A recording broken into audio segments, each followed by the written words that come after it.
Ready. We Like Dota, episode number 28, starts now.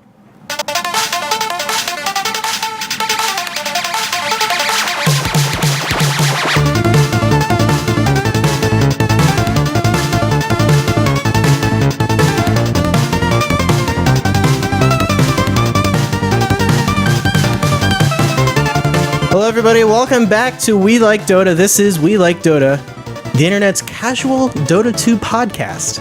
I'm Brian Sabone-Yinger, and joining me this evening is Dota 2's original internet curmudgeon, Ben Yadneb Day. Hey, Brian, how's it going today? Just great. How are you doing, Ben? Good. So, fun fact, this is take 2, because we screwed up the first one, Yeah, but luckily we didn't get too far into it. we need Jared to fix our board. Jared. We had so many technical issues today. Yes. It was crazy. Jared is not joining us this evening, so shout out to the Pedersen family. We hope all is well, and we hope all your babies are... Well, everything is, no false alarm. Everything is well. Everything is well, yes. He just couldn't make it tonight. Correct, Right. yes. But shout out to Jared. Shout out to Jared and his people. So Ben, yesterday, you and I, we saw Guardians of the Galaxy. We did see Guardians of the Galaxy. It was Yeah. great. Not to talk too much about non-Dota stuff. I think it's okay if we do. I agree. Okay. That movie was awesome. It was, it exceeded my expectations. Yeah. The first couple times I saw the trailers, I wasn't so sure what we were going to get. I've enjoyed the Marvel Cinematic Universe thing. Yeah. Most of the movies have been pretty good. Some are average, but a lot of them have been pretty good. Captain America 2 was really good. Yeah. This one had a good mixture of cheese and the jokes and the special effects, and it also had some heart to it, too, though. Yeah, it was really fun. It kind of showed that, superhero movies don't have to be dark and brooding. Right. It's your anti-Batman movie in a lot of ways, which I like the Batman movies too, but it just had a different tone to it.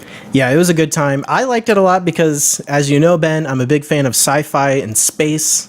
You love sci-fi. And cheese. Yeah. So if Marvel just does space movies, I'm fine. Right. It was good. I'm into it. It's less, it's more loosely tied, I think, into, without ruining anything, it's more loosely tied to the rest of the movies than the other ones are, but it still has some connections, and I think it was neat to see them go a different direction this time than they have with just the heroes and the capes. So I give that a double recommend. Without a doubt. Go see it.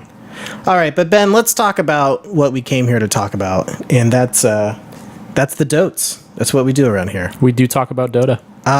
Okay, so we're going to start, as we always do, as is tradition, with who'd you play? So Ben, who did you play? So here's the issue I've been running into. I've been playing all pick. A lot of times I don't have somebody to queue with. Oftentimes I do also, but for whatever reason I get into that all pick, and people are picking their heroes. As you know, all pick is everybody picks a carry, and they run with it. Now, I normally play carry for our team, right? So it's natural for me to do so, but it's a bad composition when you're actually getting to those team games. So I'm trying to learn a support. Yes. And I decided after you showed me a YouTube video that was pretty funny with Sir Action Slacks. Sir Action Slacks. Oh yeah, regarding how to deal with these type of situations. I've tried to learn Omni-Knight. That's about how to raise your MMR. Well, which I didn't really care about my MMR, but I wanted to win games. It's still more fun to win than to lose. And so I've been picking Omni-Knight and running Omni-Knight as a support, just so I have some support that I can run. And he's fun to play. Yeah. He keeps people alive, so you're constantly making up for people's mistakes. Right. And that seems to be able to turn the tide on a lot of those games. So. Yeah, I've found that you have the most success with heroes that can make up for people's mistakes. Which is what he prevents damage and he heals people, so he's perfect for that. That's why I've been successful with Vengeful Spirit. Right. Okay. Dazzle. Sure. Dazzle's another one that's a good fit for that. To a lesser extent, Abaddon. So you've been playing a lot of Omni-Knight. Because nobody ever picks support in all pick. Yeah. It's ridiculous. So you said you were failing as a carry. What carries had you been trying to play? Well, I don't know if I've been failing as a carry. I've been failing to even get to play a carry when I'm queuing in that way. So wait, what happened? Because you used to just be like, I play carry, screw you guys. Because everybody else just still follows the lead and they just all pick carry. It's annoying. As it turns out, the 5-core lineup is very greedy and usually doesn't work. Sometimes it works because you're usually against another 5-core lineup, Yeah. But I think it works better if you have one support and the other team has 0. Support Weaver. You support Weaver. Well, that's the thing. And then nobody buys wards, nobody buys the courier, so you end up playing a carry as a support. So I'm playing support anyways. Right. I'll play as a more supporty type character. Yeah, you might as well pick the hero that is actually supposed to be a support. That is actually not. It has support abilities. Has some support abilities. Yeah. So I like Omni Knight, though. A lot of damage reduction, a lot of healing. Cool. It's good. Yeah. How about you? Who you been playing? I have been playing... let's see here. Well, Friday. Okay, Friday, Ben. So we have we have our scrim/practice night, and I had spent the evening with my wife. We hung out. We did a dinner date with another couple. Great. That was great. Yeah. But yeah, I came back at the end of the night and got a couple matches in, or a match. And hi, Katie. What's going on? You need the car key? Okay. Do you need my car keys? Am I parked you in? We'll fix it in post. It's fine. I'll be back. Okay. Bye. So yeah, okay. So we did. I found a game mode. Let's just do this. Yeah. So Brian, who did you play? Well, Ben, I played. Yeah, my wife and I on Friday we went out and had a dinner date, and that was a great night. But I got a couple matches in when we got back from that, and I played. Well, we played a real casual game. We did an in-house game with everyone, and I was just going through the game modes because I was like, I don't want to do captain's mode. Like, I just wanted to have fun, and I found something called reverse captain's mode. Is that fun? It's not fun. Fair enough. Tell me what it is. Well, and I didn't know until we were going into it what exactly it was, because I was like, oh, we're just going to see what this is. I didn't even know this is in the game. It's captain's mode, and you still do bans and picks, but the other team picks the heroes that you play. Interesting. So, but when I ban, that's banning a pick that you could make for me. Right, you're banning people you do not want to play. Correct. Right. And yeah, so basically what happened is the opposing team that I was on, or the opposing team drafted as all hard supports. Okay. Like Dazzle and Crystal Maiden, Enigma. I forget who else was in there. But then we drafted for them super hard late game carries. So who won? The carries did. Of course they did. Yeah, because we actually did pretty well. We took down all their tier 2 towers. You probably had a great early game and an awful late game. That's about right. Once it hit about 15 minutes, we were screwed. Exactly. Yeah, so that was a problem. But it was I forget who all was in there. I think Hugh was there. I think I saw some of the Crusade guys. I think P-Frog may have been there. I'm not entirely sure who all was there. A lot of friends of the show. A lot of friends of the show, and yeah. So I think that was probably the first and last time we're going to do captain's mode. And Kyler was there, and he seemed a little bit more upset than usual. I would be upset. Friend of the show. Seems really frustrating. Friend of the show, Kyler. Yeah, he should have been upset. Sounds like a waste of 45 minutes if you ask me. It was about 25 minutes. It's still a waste. So, yeah, I think that's the last time we'll do reverse captain's mode. Okay. It seems like it's made for trolls only. Right. So I think a friend of the show, Kyle Crimson Manring, would have a good time with that. Oh, wow. Shots fired. Shots fired. But I've been playing, on a serious note, I've been playing a lot of Vengeful Spirit. Nice. Having a lot of fun with her because you can roam really well with her. Okay. She fits into tri-lanes really well if you want to do that. Okay. She has that great single target stun. She's also the hero of the week. We'll talk about her later. Right. But I also played a match as a core Wraith King. Okay. Which is crazy. I led the team in XP per minute, Ben. That's pretty impressive. Yeah, you don't usually play core. I don't know what happened, but I did well. I got stuck as Wraith King on core because I was going to run him as support, but I had a fun time with it. And yeah, that was a good time. So I guess our roles for this week have been reversed, Ben. That's Bizarro World. Bizarro World. This is Bizarro We Like Dota. It is. Yeah. Which would be We Like League. We need, I guess. Yeah. Yeah. All right, Ben, let's get into the news. What's been going on in Dota? Not a ton. It's the off season, right? It's the off season, right? So there's a couple things here and there that we're going to talk about. First news bit I've got is there's kind of been some tweets and some rumblings about the Chinese tournament WPC I think that's Yeah. WPC Ace, I know that- I think is what it is. Yeah, it sounds like they were having some financial issues, right? Tell me what's going on there. Yeah, so there's some people connected to, I think, Alliance that tweeted that they're struggling to pay out winnings and flight reimbursements. Not what you want out of a That tournament. is not a good idea. And so, yeah, admittedly, I don't know what's going on or what happened. These are just basically rumors, essentially.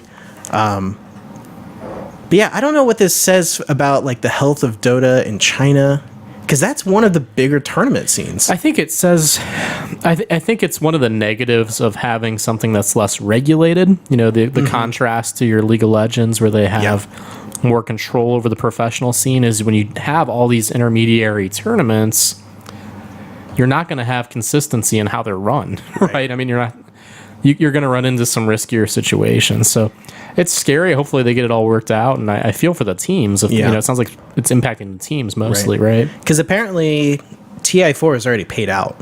They've already paid out the winnings. Okay, so they got their act together. That's quick. That's very quick. Yeah. And I saw that people from Newbie confirmed that after like team cuts and sponsor cuts and all that, they got around, I think, $500,000 per player.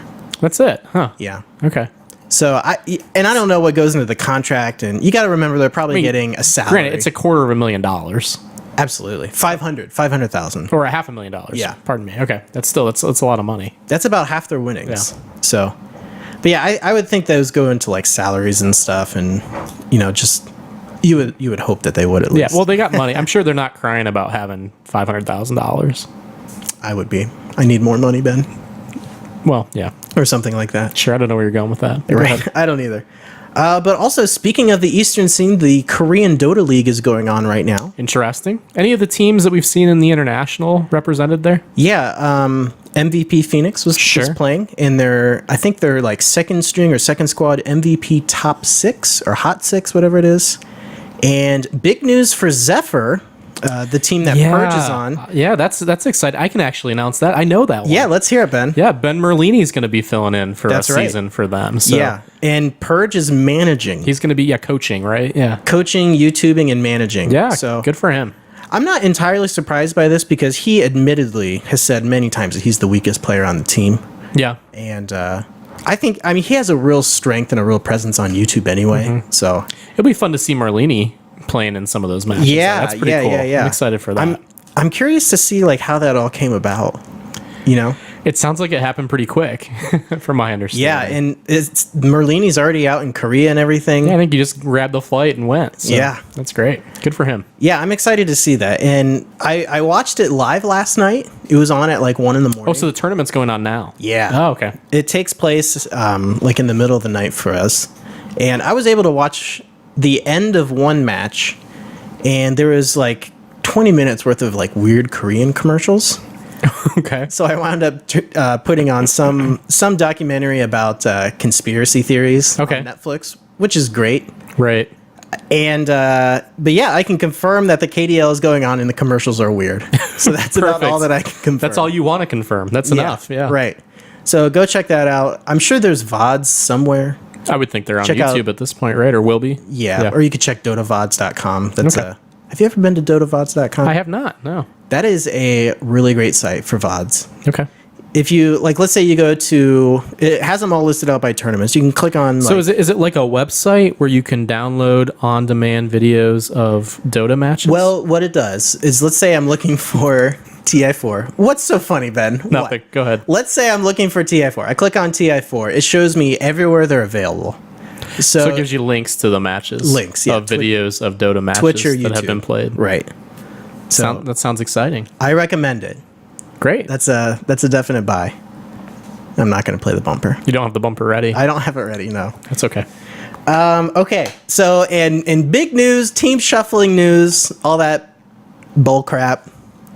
It's not really bull crap, but it's just the thing that happens. Yes. It's called the off season. This is all we've got to talk about, Ben. Well, it's a slow news week. Okay. Mason was either kicked off or left EG. It's not. You're probably stating it in a way that implies that there's more drama there than there is, right? There's some sort of drama. But I think we're probably we're supposed to. We're the media. We're supposed to. Right. We're Dota 2 pundits. Let's exaggerate on the. Right. There's some sort of major drama around Mason no longer being with the team. Well, I mean, I'm not trying to make this more dramatic than what it is, but I think he was either kicked off or left. Yeah. Well, one way or the other, he's not there anymore. Probably to make room for Fear. I was going to say Fear is just going to be back then, right? Probably. Okay. That's not confirmed, but he made a big... Look, I'm so sick of like all these dramatic ways of like handling news like this. Like this is... Like, he made a post on nadota.com and wound up taking it down. That's what you want? So there is some drama. Tweeted about it and everything, and I don't know. I'm so, like, come on, people. Some of these organizations need, one, better PR, and two, just handle things in a more mature way. Most of these players are between the ages of 15 and 25. I mean, let's be real here. That's true. You're going to have some of that. That's true. Yeah, I guess you do make bad decisions like that. Right. I mean, exactly. Yeah. I'm not saying I make perfect decisions, but come on, people. Right. I mean, it goes with the territory. Yeah.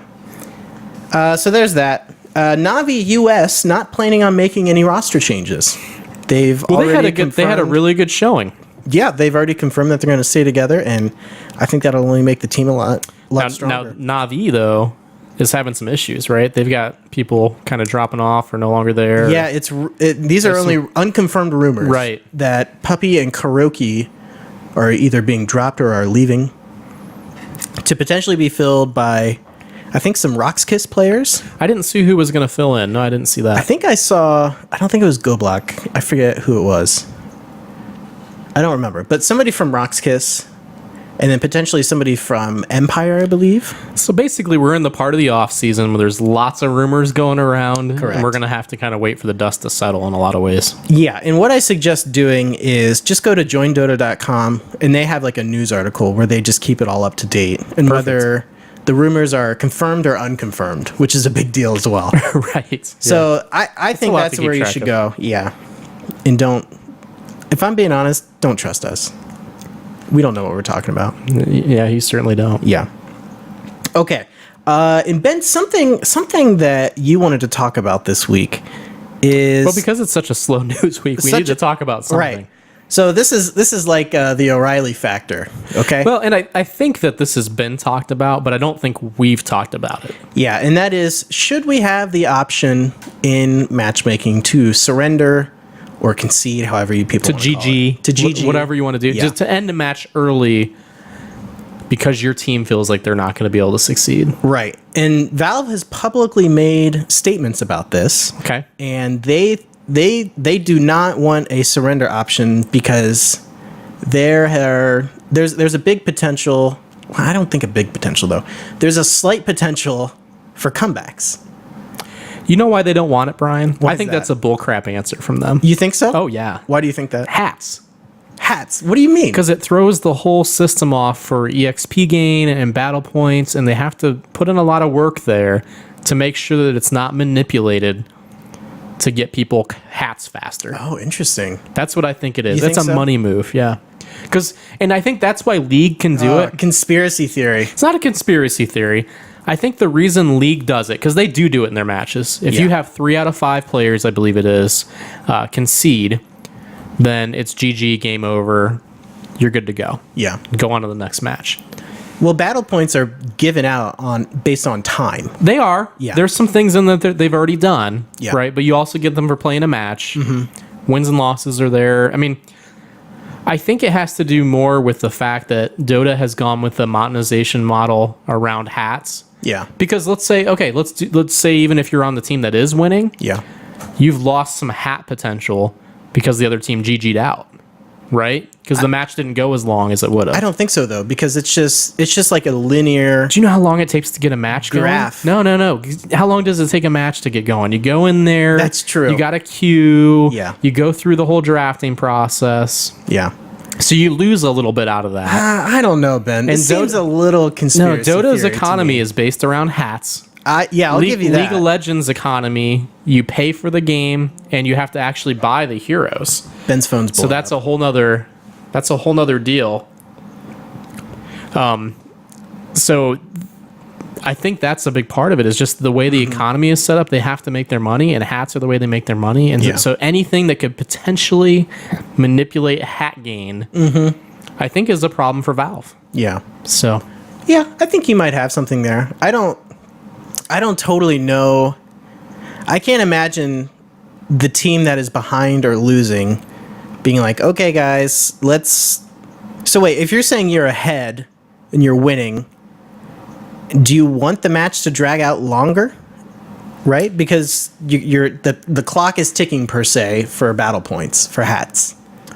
Some people do drag it out for that reason, but I just think anytime that you can end matches early, somehow somebody could get screwed out of a hat, for example. I think just hats are tied to the length of the game, as it is. Yeah.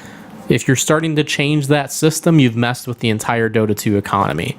If you've allowed people to GG out of games, I can't think of another reason.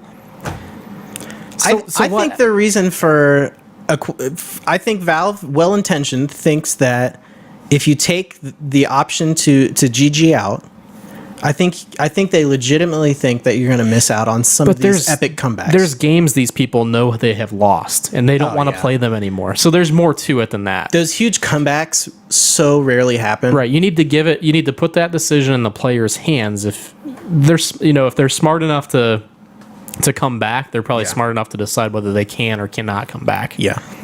I don't know. I've had we're watching the incredible games, though. Here's the thing. How many games in the international ended because the entire base got destroyed versus how many ended out of a GG? Oh, so few. So, I mean, the whole professional scene is around this GG stuff. We lost Pantsless Void. Poor Pantsless Void. The whole professional scene is based around this, and so why not just put it in the game? It's a money thing. There's got to be some other I don't know, but economics this seems thing. a little fishy. Well, what do you feel about the GG thing? Should they have it? Based on Valve's official answer, I understand their reasoning. I think I would prefer to have a surrender option. Because we've all had matches where you're sitting in the well for 10 minutes while the other team is sitting there just farming the well. And it's horrible. It's not fun at all. So, yeah, I think for that reason, I would like to have it. And also we've had matches that we all know have ended really, you just can't come back from. But I was also thinking about this today, and, I've had matches where you give up, you're like 4-0 in the laning phase. Sure. And some jerk is like, oh, noob team, GG, game over. Right. And you come back and win. Right. That's true. Because, anything can happen in the mid game. Right. I think, I agree. And maybe it has to be, even if they put it in where it's a unanimous decision. Yeah. I'd be okay with that, right? Yeah. Who does that hurt then at that point? Yeah, I don't know. I think I would like to have it. Would you like to have it, Ben? I'd like to have it as an option. It's an option, or was an option. It may not be anymore in team matchmaking. Mm-hmm. So I think if your entire team says, I would at least start it off, if all 5 of the people on your team say, we don't want to play this match anymore. Yeah. We've got a guy intentionally feeding. We've got 3 guys AFK fountain. Whatever it is, just let it GG out. Yeah.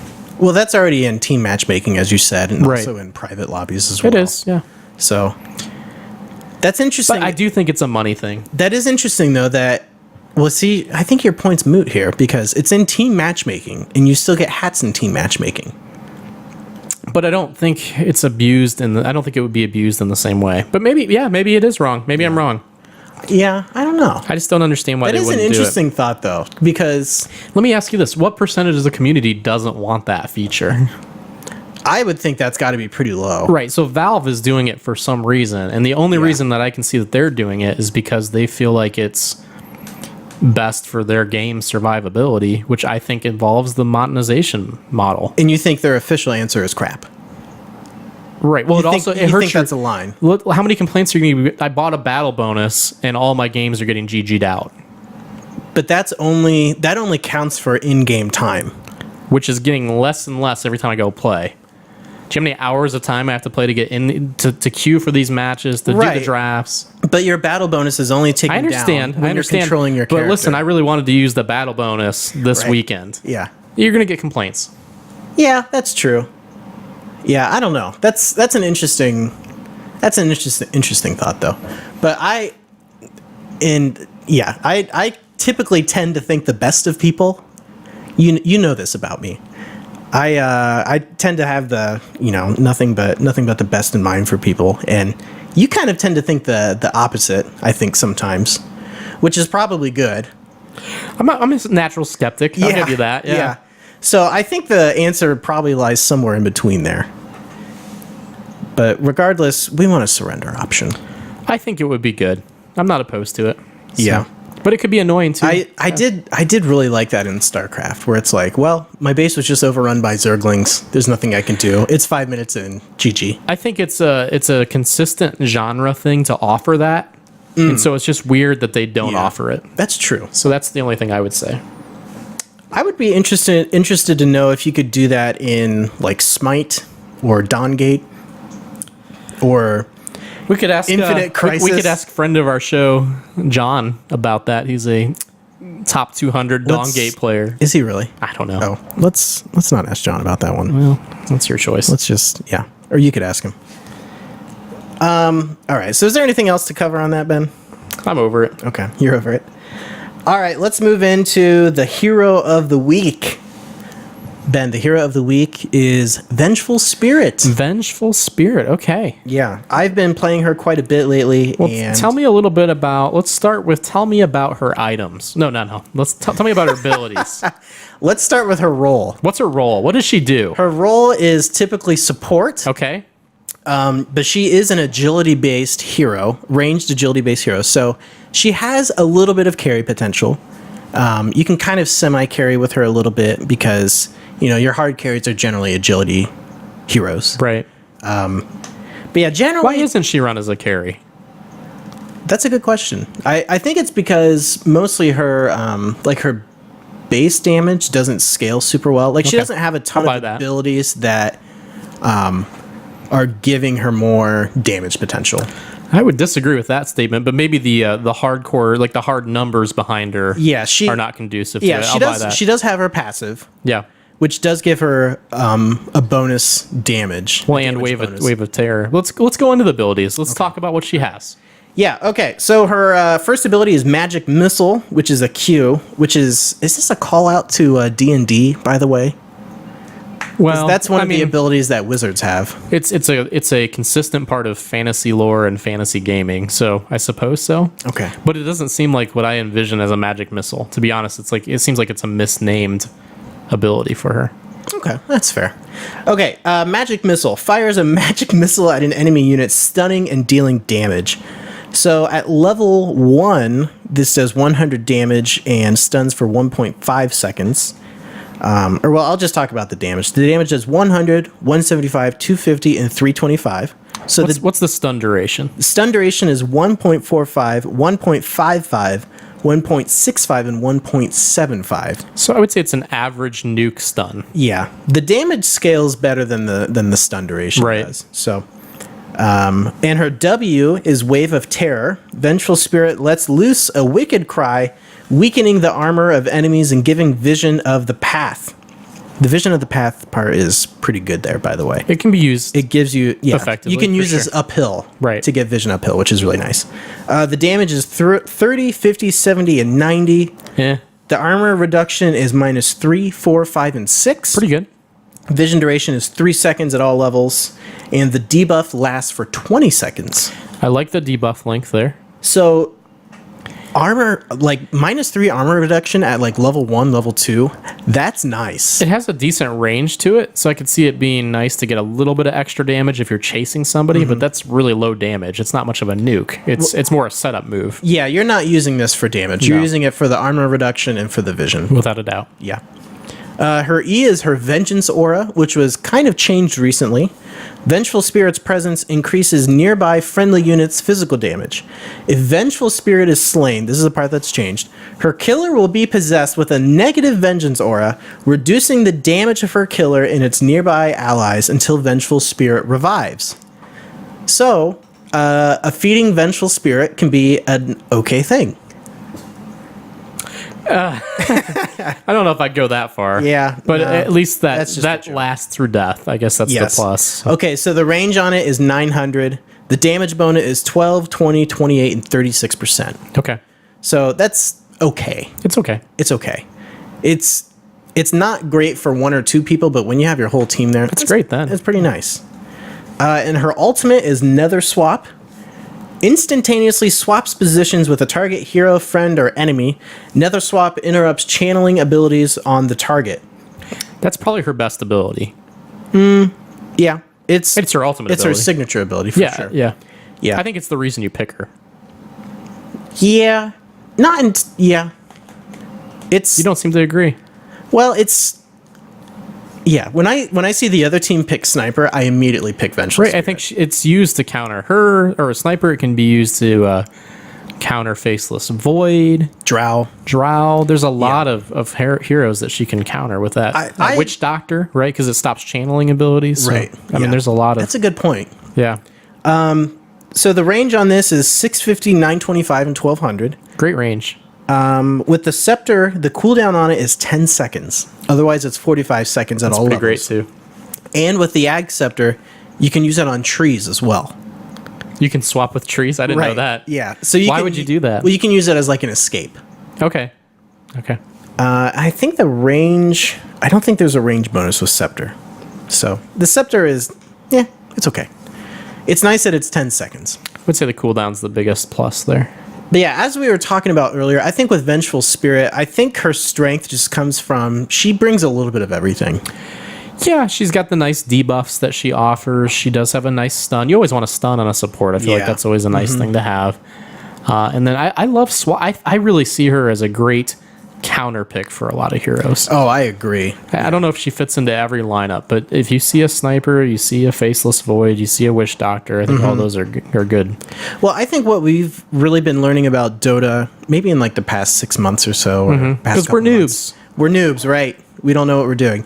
Is positioning is way more important than what we had probably initially thought. And she does bring that positioning to the table. Yeah. And I think even if you're swapping, like even if you just swap somebody, that's really jarring. It's really confusing. It is confusing, and she can be used to get a level 6 kill. I mean, she can do a lot of ganking with that. So with Vengeful Spirit though, if I see Sniper mid and I pick Vengeful Spirit, I'm doing rotations to mid, probably like level 2 or 3. Oh, sure. Yeah. Because with her stun, she can still cause some problems. Yeah, you can cause a ton of problems. And she has a decent amount of burst damage. Like once you get like Wave of Terror in her stun, you can do a decent amount of damage and really rotate, to help set up ganks and stuff really well. She roams well. Yeah, well, tell me what items you end up picking up on her. Yeah, well, it kind of depends what you're playing with her. Generally, you're going to be playing support. Of course, courier, wards, sentries, smoke, all those stuff. And you'll eventually want to build into probably a magic wand, because you're probably going to be starting with some branches with her. Okay. So you can buy more branches and turn into a magic wand. Because she uses items well. She benefits from items. She's not like... Crystal Maiden, where she just doesn't really need items. Well, and she's an agility-based hero, so that helps a little bit. Yeah, and then as far as boots go, you can either go Power Treads or Arcane Boots, or heck, you could even go Phase Boots, too. Wouldn't Phase work also? Yeah, I think any of them would do well. I don't think you necessarily need Phase Boots quite as much, because she has Swap and the Stun, so she kind of chases heroes well. I typically tend to go Power Treads or Arcane Boots, depending on the situation. If you don't have somebody else on your team who's going to pick up Arcane Boots, you should go for them. Yeah. But the Power Treads are nice because you can switch between agility and intellect and all that stuff. And then I like to go Ring of Aquila with her. Okay. Because her, she... Would you do that if you had a carry in your lane that's doing it too? Wouldn't that be redundant?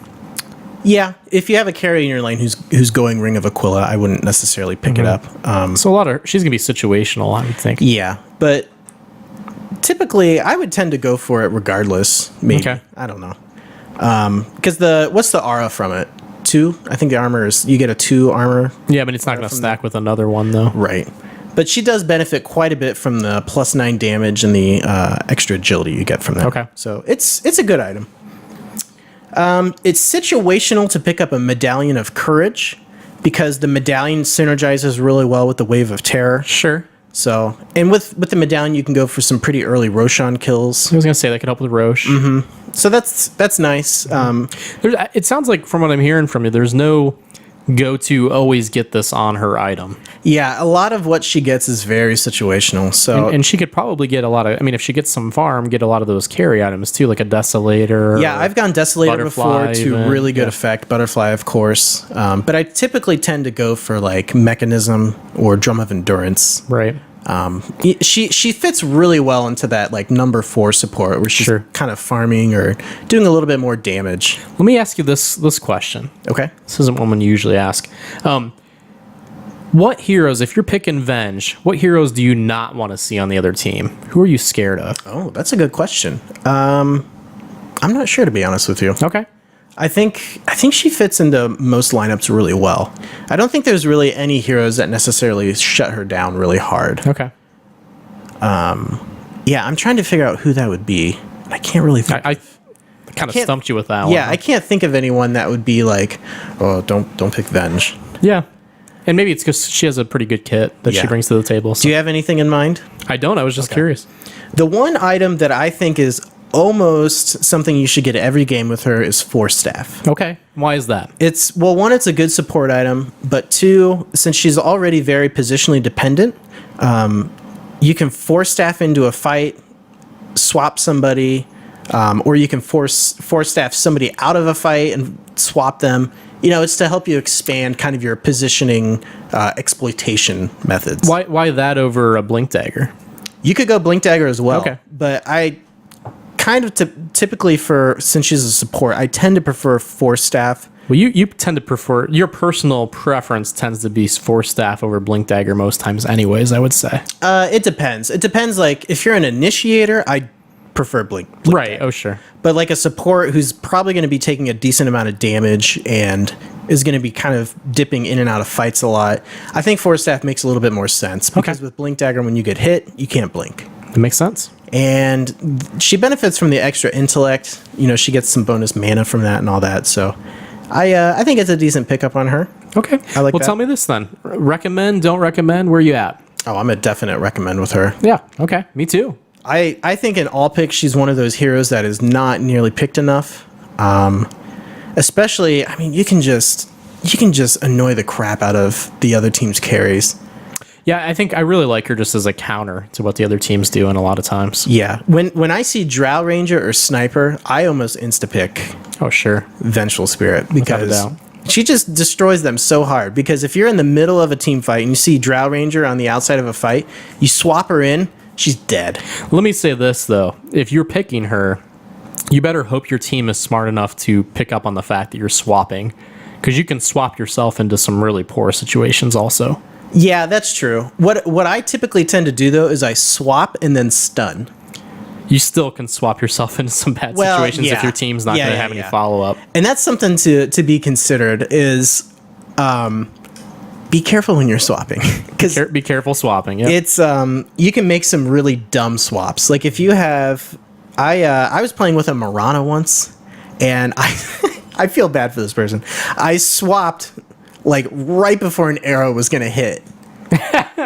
And Swap them out of the arrow. swap them out of the arrow. Right. And yeah, that Marana, rightfully so, wasn't too happy. A bad with me. Venge can be a very bad person to have on your team. Yeah. So I think it's easy to do harm with her Nether swap Without for a doubt. sure. So I think even her Nether swap aside, she still has that good stun, the good armor reduction, and the damage bonus is All nice. right. You don't have a bumper today. I do. Well, She's if a. it took too long. Let's move on. No, Ben. What's next? It's a So it's taking forever. Definitely a bind. Okay. definitely a buy. That took way too long. Yeah, I'm sorry. All right, so Vengeful Spirit, she's great. She also had some items that were recently added to the workshop for her. Oh, really? Anything Yeah. cool?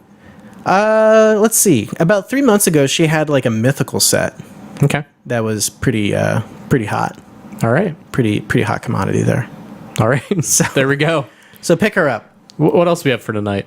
We have item of the week. Yeah, what's our item of the week? Item of the week is Armlet of Mordiggian. I don't know how to say it, Ben. How do you say it? I'm just enjoying you struggling to say it. Okay, That's thanks, great. Thanks for that, Ben. You're welcome. So what's an okay. armlet do? Well, an armlet. I'm trying to pull it up on here. Hold on. Armlet. Search for armlet. Oh, hold on. This is not good radio. An armlet is an item that essentially allows you to. It's a toggle item, and it allows you to toggle and essentially risk health at the cost of, I think it's 40 HP per minute. You get some stats boosted up. So what are the stats? Okay, here we go, Ben. I found it. Yeah, go ahead. I'm sorry about that. Thanks for saving me. I covered you. Okay, Armlet of Mordiggian. It's consisted of a what's the thing that builds from a helm? Helm of Iron Will. Helm of Iron Will. Gloves of Haste, and what's the thing that looks like a claw? We should just take this whole segment out at post. Claws of Attack. No, we're keeping it in, Ben. And a recipe. So there's 4 things that go into it. How much does it cost? 2,600 gold. Okay. This episode is really crappy this week, though, Ben. Well, it means people will probably love it. Crappier than normal. Yeah. We need Jared back. Yeah, where's Jared? Okay, it gives you plus 9 damage, plus 15 attack speed, plus 5 armor, and plus 7 HP regen. And the active is Unholy Strength. So it's a reverse health potion. With a stat It's bonus. a minus healing salve. Right. Sure. It takes away your health for stats. Correct. So when you turn on Unholy Strength, it gives you plus 31 damage, plus 10 attack speed, plus 25 strength when active, but drains 40 HP per second. You cannot die from the health loss when the bonus strength is gone or the health drain per second. So when you have this thing on, you're sitting at 1 HP, you won't die. Well, you won't die from the armlet. It's not going to take away your life to death. Right. Right. So, typically, who do you like to see this run on? Yeah, typically, you almost exclusively have it on core heroes. Mm-hmm. The people that come to mind right now are those that normally go for some sort of lifesteal or have it innately. So the 2 heroes that come to mind immediately are Lifestealer, of course, and then also Wraith King. Sure. When I've been playing Wraith King this week, I've been picking up the Armlet, and it's a pretty good pickup. So it's going well for you. Yeah, it's nice because if you have the lifesteal built up enough on him, you can farm really quickly with it. Well, yeah, there's a couple heroes that essentially you can toggle this on and it does nothing to them by the time you get to the end of the game. Right. If you have like a Heart of Tarask, you Right. can just leave your Armlet on. Which is nice. It's really nice, yeah. Cut it out. Yeah, I think other heroes it's recommended on are generally like tankier heroes. I think it's recommended on if you have a big HP pool, it's going to help, right? So like Spirit Breaker, Bloodseeker. I don't know who else comes to mind here. I don't necessarily love Armlet, to be honest. Yeah, you're kind of a downer on Armlet. Why is that? I don't know. I'm lazy. I don't like most items that have a toggle to them. Right. So I would usually skip it for something that doesn't have a toggle. So you're like, I'll just go for Sanj and Yasha. Yeah, I mean, honestly though, I just don't like having something that has a toggle, and it can be a liability because you lose the health. But yeah, I don't know. It's okay. It's great. I mean, it does give you a really nice stat boost. I do run it on Wraith King, occasionally if I run a Wraith King. Yeah, it's nice. I think it's more of a mid-game oriented item. Yeah. I think. I don't know. Because late game, you can leave it on and you get a stat boost still from it if you have the heart or something. So. Yeah. Yeah, I think it's nice, like, if you get it in the mid-game and you, like that first team fight where you have it, you'll notice that you'll just wreck. You can, yeah. Because, I mean, the stat bonuses that it provides, plus 31 damage, 10 attack speed, and 25 strength, and, like, I mean, if you can get this thing by, like, 20, 25 minutes, that's pretty good. Yeah, I think the thing I run into is it's generally, not always, but generally it's run on a melee hero. Right. And generally you spend a lot of time running around trying to hit somebody, and if you hit them, you hit like a truck. Yeah. But you're losing health the whole time you're not hitting anybody. Right, yeah. And I think that's what I get frustrated with. Yeah. And that's true, because I think when I played Wraith King with this, I had a Blink Dagger also. Mm-hmm. So I could just, blink into the middle of team fights, and I didn't really, I'd stun somebody, and I didn't have much trouble tracking anyone down. Sure. So I mean, I kind of like it. I think it's a decent pickup. I'm kind of like you, though. Like, my play style doesn't generally lean towards kind of the, high risk, high reward type playing. That's what it is. Yeah, I mean, it is a high risk, high reward. Yeah, so I don't know. I know a lot of people like it, and it's generally considered a good item. So there it is. Yeah. Armlet. Ben gives it a do not recommend. I do not recommend Armlet. I don't like it. I give it a recommend. That's good. Okay. All right, Ben, we're going to head into our weekly tradition of Noobs Ask Noobs. Yeah, we have some questions. We do. Maybe they'll save the show. And first of all, I got to tip my hat to a friend of the show, Bunny. Okay. Bunny has just been killing it. Bunny's been leaving all sorts of questions and making people feel welcome on our subreddit and answering all sorts of questions and just doing all sorts of great work there. Well, thank you, Bunny. And I'm making a formal announcement here. Bunny is our newest moderator to the We Like Dota subreddit. I didn't know that. Yeah, Bunny I didn't know we had to have moderators on a subreddit. It's nice for when you need them. Okay. Whatever that means. So I tip my hat off to Bunny. I don't use the subreddit, so I don't know what that means. And I know you don't. What's the internet? What is internet? I tip my hat to Bunny, and thanks a lot for just and being active out there on the subreddit. So great. Everyone give a round of applause to Bunny. Okay. All right. So this question comes from 3Groove.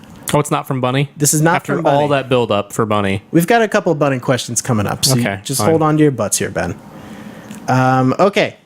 3Groove asks, I've been playing a Batten who is pretty much the cat's ass so far. My question is, when I use borrowed time and I have Vlad's, do I receive the absorbed damage and the lifesteal at the same time? I know the lifesteal is a unique attack modifier. It is not. But the alt doesn't say it's unique. This week's tower damage / dropping stash items was great. So he's referring to last week's tip on like dropping items from your stash. Yeah, that takes a while. What is a cat's ass? It's the rear section of the cat. It's where the poop comes out from and what the tail's attached to. So it sounds like a bad thing. That's a good point. I like cat tails.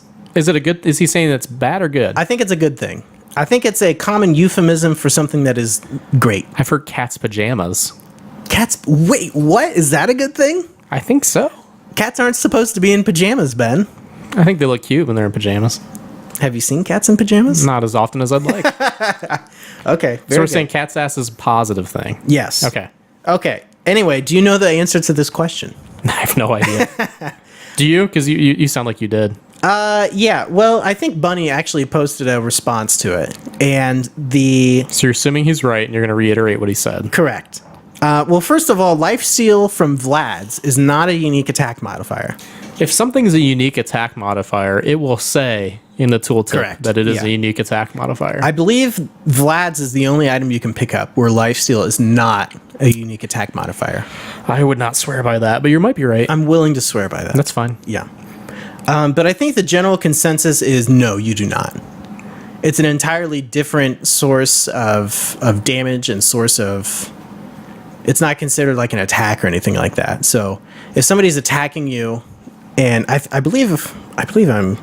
Is he basically correctly asking if the ultimate stacks with Vlad's? With the lifesteal from Vlad's. Yes, it would. It does not. They're two different... Well, they're two different things going on. Yeah, it does not. It doesn't stack? I mean, they're two different things occurring. No, it doesn't. It doesn't stack because... There's nothing to stack. Right, because you're not doing any damage. Right. So no. Well, you're getting the life gain, though, from the ultimate and from hitting something. No, because borrowed time works... When borrowed time goes off, you gain health back based on how much damage you're taking in. Right, so you're getting that health back. Correct. Plus you're getting health back for hitting something. No. You don't... The health you receive from borrowed damage has nothing to do with attacking anything. But the only way you get health back from Vlad's is attacking something. Right. So those are two totally separate things. I think he's asking if you're going to get health back from both things happening, if they're both happening at the same time. Oh, right. So yes. Yes. You're right. In the way that you just described it, yes. I thought you were asking if the way that I'm thinking is that does borrowed time have anything to do with Vlad's? And no, it does not. I think really our answer to the question is it really depends on whether a cat's ass is a good thing or a bad thing. Right. But let's move on to the next question. Yeah. So now that you're thoroughly confused... I'm not confused. You seem confused. I'm very confused. Yeah, but next question. Okay, next question. Next question comes from Louise, 1972. Oh, no, this is the answer. I'm sorry. Do you want to read the answer that Louise wrote? I felt like we handled those. Next question, please. Okay, all right. Next question comes from Bunny. Why do mid players so often buy a bottle? How is it used to control runes? And can you think of any tricks to maximize its efficiency? Okay. So we'll answer the first one. Why do mid players buy a bottle? Well, because they have accessibility to both rune spots more than any other lane. Right. So essentially, it also gives you regen. So you also have the option of getting some regen there, where you don't have backup. In mid, you're on your own for the most part. So getting that extra regen can be nice. That way, you're not leaving the lane and leaving a lane where the other team is getting solo EXP the whole time. And then it also allows you to gank. So if you're looking to grab a rune, you can gank with that. And the bottle, actually, what it allows you to do is store the runes. Right. And then you can activate them when you're ready to use them. And then it also will refill the bottle when you put a rune in there. So if you have a bottle with 0 charges in it and you go and grab a rune, you all of a sudden have a rune in a bottle plus 3 charges. Right. So the bottle refills your health and mana. And basically, I go for a bottle when I'm playing a mid hero who has some sort of mobility. Right. I typically don't go for bottle like if I don't think I'm gonna, if it's like Storm Spirit versus like Necrophos or something like that. You typically want to go for it if you have some sort of mobility mechanic, I think, or that's what makes sense to me, at least. I think you just use it. I think you're going to kind of fill it out and see if you want to use it. I mean, it makes sense for a lot of mid heroes, and I think a lot of it boils down to your play style. If you're not going to go and check out the runes ever, it's not as useful for you. I mean, you can bottle crow, but that's about it. So well, explain bottle crowing, Ben, now that you bring that up. Well, it's essentially when you put a bottle that has less than 3 charges back on the courier and send it back to a fountain to get recharged. And I believe if the courier has 1 or 0 charges, it moves at half speed. But I think if it has 2 or 3, it moves at normal speed. There are differences in the speed based on the number of charges on there. That's a good answer. Way to cover our butts there, Ben. Right. Yeah, so that's bottle. Are there any tricks to maximize its efficiency? Well, you know what? One of the things I like to do is when I am back at the fountain and I happen to have a bottle in my inventory, I like to spam the heck out of the bottle so I can regen just that little bit faster because the bottle keeps filling back up. Right. So I think that's one thing. Using the charges, and then, if you're going to go grab a rune and you're not at full mana or full health as you're walking over to the rune, if you're sure you're going to get it, make sure you use the charges that way since you're going to get a full stack on the charges.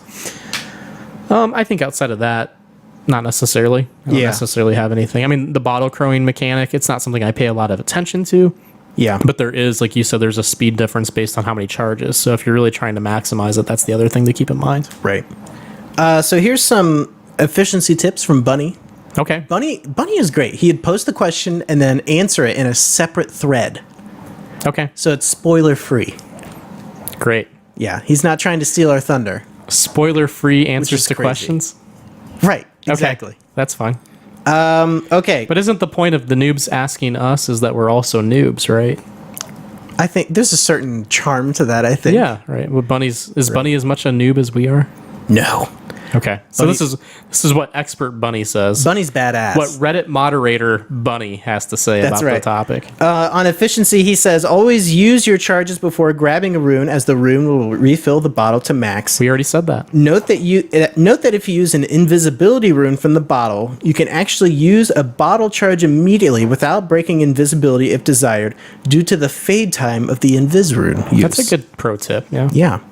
I've also seen people, you can use the bottle on a friend if you hold control and then press your bottle button and then click on somebody. I thought we would see more of that. It doesn't get used as often as you would think. Yeah. And I've heard of like heroes like Io will pick up a bottle to do that and to like use the overcharge. The overcharge. Yeah. The overcharge. So like, I think it's the tether you're talking about.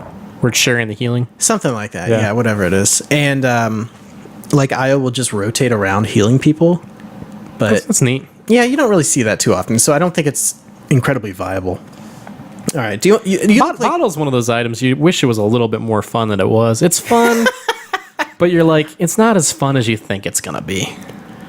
Well, what do you mean? What do you mean by that? Like, what would be more? I just want to let that sit there. What could possibly be more fun about it? I'd like to go to the next question. All right, you look like you're ready for the next one. Bunny asks, how do you teleport invisibly, and when would a person do this? So my question is, Bunny asking or answering the questions, or both? Does he answer his own questions in his own forum thread? He asks questions in the Noobs Ask Noobs forum, and then provides a link that goes to another thread that has the answers, so that if you would just prefer to hear... So Bunny is talking to... As noobs... Bunny is talking to himself. What you just said. It would seem that way. Okay. Yes. Go ahead with what was Bunny's question again? Bunny, Can you rephrase it? Okay. I don't dislike Bunny. I'm just confused about what's going on. Bunny asks, oh crap, that's not the right one. Okay, here we go. Bunny asks, how do you teleport invisibly, and when would a person do this? So how do you like TP and also be invisible at the same time? I don't know. How do you do that? Did Bunny answer it? Bunny did answer it. Bunny's saving our butts. So he is talking to himself. Yes. Okay, Bunny says, teleportation is a channeled effect that is not interrupted by invisibility effects. If invisibility is activated immediately after the channeling starts, there is only a brief flash that is visible to the enemy team, and they'd have to be pretty adept to spot it. This can be leveraged to great effect when using a TP to escape. Invisibility will also persist after the TP happens, which is a great way to surprise a lane you're TPing. So basically anything that channels invisibility or creates invisibility, you can use while you use a TP. Correct. So you can do like Shadow Blade. Okay. I didn't know that. Shadow Blade. or smoke. You could probably use a smoke. Yes. Honorable mention goes to a shift-cued blink effect that follows a TP. This is getting pretty crazy here. This strategy is commonly used by Tinker to blink into trees after using Boots of Travel to enter a lane. Not exactly invisibility, but a similar advantage. So you hold, I guess you hold shift, you start a TP, you click to where you want to blink to, and then let go of shift, I think, because it would queue all those together. Sounds pretty hard, but you did teach me something else, Bunny, so I appreciate that. Yeah. That's like 4K MMR territory, Ben. We're more like... I don't even think most of our team is not even in the twos. You're like high twos. I'm the highest one at like 26 or 27. My party is low twos, but I actually suspect my solo is a little higher. I've been trying this week to do my solo most MMR. of our team doesn't even know their MMR. So they're not high enough to that use is that. That is a good... Just so everybody knows where we're at. Yeah. Or maybe we're saying all this so everyone thinks that we're worse than we are for the WLD League. No, we're as bad as we're saying we are. We're probably a little worse than we think we are. That's probably true, Ben. I think it's very true. That's true. Okay. Okay. Friend of the show, Hugh. We have more questions? More questions. Friend of the show, Hugh. I believe this is specifically aimed at you, Ben. This is a question specifically for you. In the last episode, you talked about Crystal Maiden and her sister Lena. According to the official lore, they're both from the land of Nice Rack. Is that true? I'm not a lore person. Okay. Was it a sex joke? Is that the... I think it was. Okay. Because they come from Ice Rack. But he put an N in front of it. Correct. Okay. It was a sex joke. Yeah. That fell flat on you, Ben. Well, I'm not going to answer a question if it's a joke. It's a joke. Oh, Ben. Okay. All right. Thank you, Hugh. The internet's original Dota 2 curmudgeon right here, folks. Right. Which, it's weird. Okay, Crystal Maiden says swift as the wolves of Ice Rack. And you can get Ice Rack wolves for Lycan that are very fast. Very fast. And she still moves really slow. So, something's off here. Somebody's lying. Well, is she saying that she's that swift? She just says swift as the wolves of Ice Rack. When does she say that? When you click to move her somewhere. So like I right-click on the ground to move somewhere, she'll say swift as the wolves of Ice Rack. Well, so it sounds like she doesn't really have a good self-conceptualization of her speed, right? That's true. Something like that. Right. All right, let's just put this episode to bed, Ben. Sure. Let's just knock this one over. Okay. Check us out on Twitter, WeLikeDota.com. Check us out at We Like Dota on Twitter, Reddit, YouTube, and Twitch. And Ben, where can we find you online? I'm at Dota Yadneb. All right. On the Twitters. All right. And I'm at B Yinger, BYINGER. And Jared is plus 3000 PLUS. Who is that Jared guy we keep talking about? Who is that? Some sort of co-host. He's like a ghost of a co-host now. He sounds like a ginger. He's a total ginger. Oh, no. Ginger beard man. Oh, man. Let's see. What else? I think that's about it, Ben. Okay. we kind of talked about the WLD League. I keep saying this, but we're gonna write up some official rules for that. I think we're at around 12 teams now. We're probably going to lock that in at about... I thought we were going to lock it in at 10. Put that lock on there, Brian. I think we're going to lock it in officially... At 16. At 14. No, do 16 is easier, I think, to do for brackets. 16. Mm-hmm. I don't think we'll get 16 teams, though. We'll just lock it at 16. If we get 16, we get 16. Okay. All right. I'm saying this here and now. We're locking it in at 16 teams, and there's that. It's done. It's been locked. So yeah, all you people who are free agents, get together, form up some teams, do all that stuff. And there's something else I was going to say, Ben, but I don't remember. I don't know. I have no idea. That's okay. Was it important? Of course not. Okay. Just play your bumper. Yeah, it'll be good. All right. Thanks for listening, everybody. Why don't we apologize? We haven't apologized in a while. You could just apologize. Formal apology to everyone who's listening. There you go. I feel better now. Well, what's an apology? What's it an apology for, Ben? For them having to listen to us. Oh, right. I mean, it's their choice, but still. Yeah. They don't always know what they're going to get. It's inconsistent. Yeah. We try to produce a quality show, and this is what you get. Right. So we're sorry. So thanks, everybody. Apologies. All right. Shout out to Jared. We hope you'll come back at some point. Yeah. Thanks for listening, everybody. I think you're just going to want to hit the bumper at this point. Yep. We'll see you next time. Bye.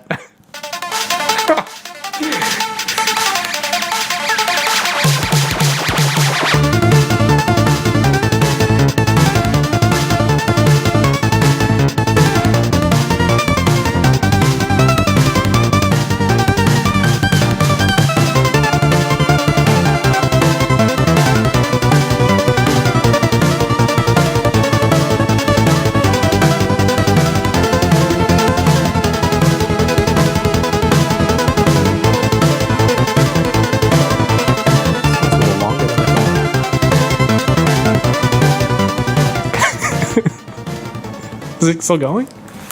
Yeah, the file fades itself out. Oh, okay. Yeah, so I just let it go. All right, that was the show. It seems like a worse show than usual. But we always say that, and then people like it. Yeah.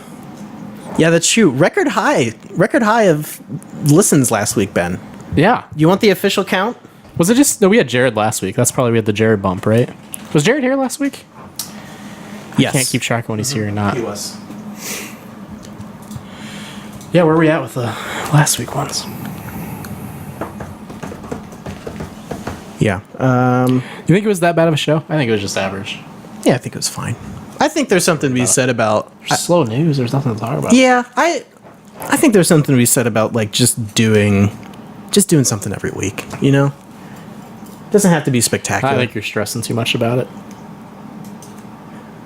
Are we still on the air? Yeah. Okay. This is not working at all. Come on, PodTrack. This is awful. There we go. Oh, we're 2 away from 300 downloads. Yeah. But you know what? I thought we've already hit... Oh, we have to hit 300 on some of these. We have not... Well, in 1 week, we have not hit 300. Or your goal is to hit that within a week time frame. Because we've hit way over 300. Yeah, but like in a week. Is that our most popular episode? That one, for some reason, or the is last it still like the last one is. I mean, it's well. Isn't there one from like way early that was crazy popular? The most downloaded episode is episode 25, TI4 Group Stage Drow Ranger Quelling Blade. Okay. With 355 downloads. Mm-hmm. We went down and then we went way back up. It's just shooting all over the place. Yeah, it's weird. Because for a while, the one about Narvi and there's the one about I'm Darude. surprised, like the inconsistency. Yeah. Aren't you a little bit? Yeah, a little bit. Yeah. And this is only is the YouTube as inconsistent? Those downloads, or are those more similar? I don't know. I mean, I don't go live with this until about probably 1 a.m. Monday morning, so we could still get those 2 downloads. Well, one of these didn't have a full run either. The 259 one, that was a Thursday one that we put up. That's true. Right? Because we had 2 that were within like 3 days of each other. Yeah, I think. Yeah.